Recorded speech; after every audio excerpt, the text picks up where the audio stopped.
Sụt. Trứng sụt như sao? Bình thường ổ này được 2,5 cây.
Người đẹp không?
Bác có gì rồi?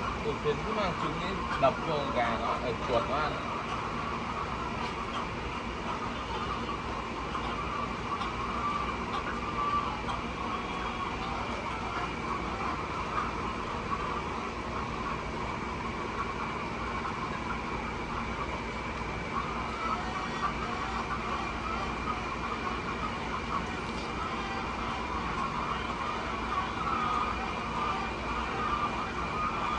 Tuần nào thật. Mẹ sạc thì đéo mua, mẹ về thì sạc em cầm mẹ đi cầm.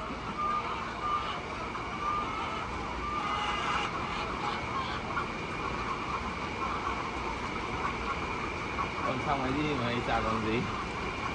Đéo có sạc. Mày lại phải cắm vào cái ấy à? Cắm cái dây cho nó vào chậm, đéo vào. Lúc được lúc không.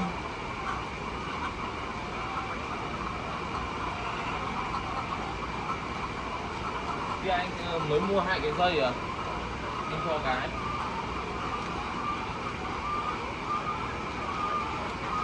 Vừa mua xong chưa bóc, vẫn để cột nữa.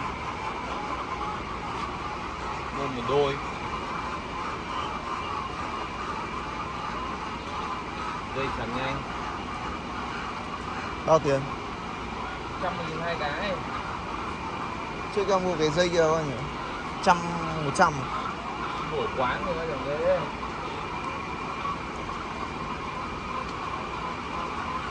Thằng nhanh nó đắt ở cái củ ấy mà. Chủ yếu là hiệu năng ở cái củ.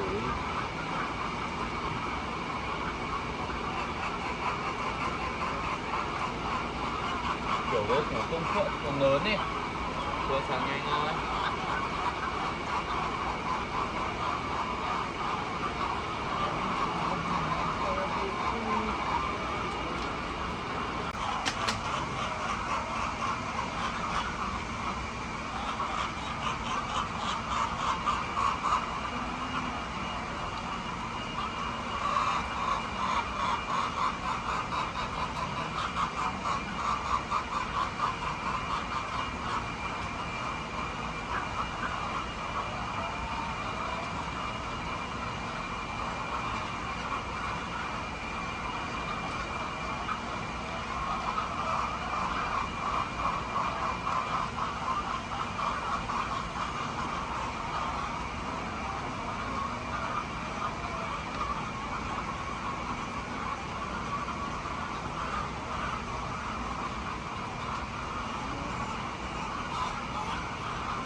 ngoài được có ông Vũ Pha nữa, bắt tay với Quang nữa, không đá một hiệp cũng đi về.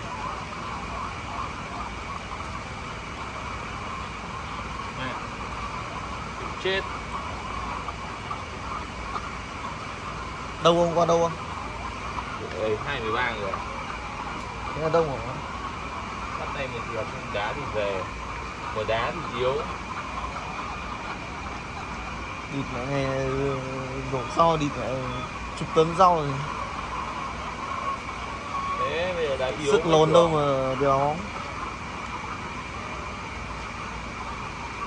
Không cậu.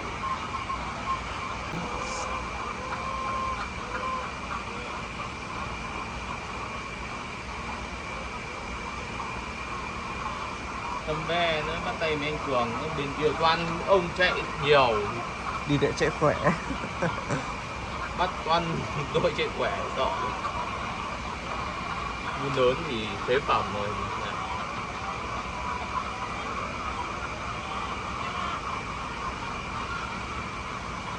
Vừa bắt gol à?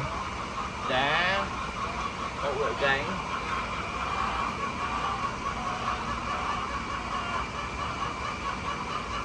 Môn lớn thì mạnh về cái mảng là thì thể lực thôi, như ngày xưa ấy, mình sút tốt thôi, còn về mảng phối hợp với đồng đội thì gần như bằng không.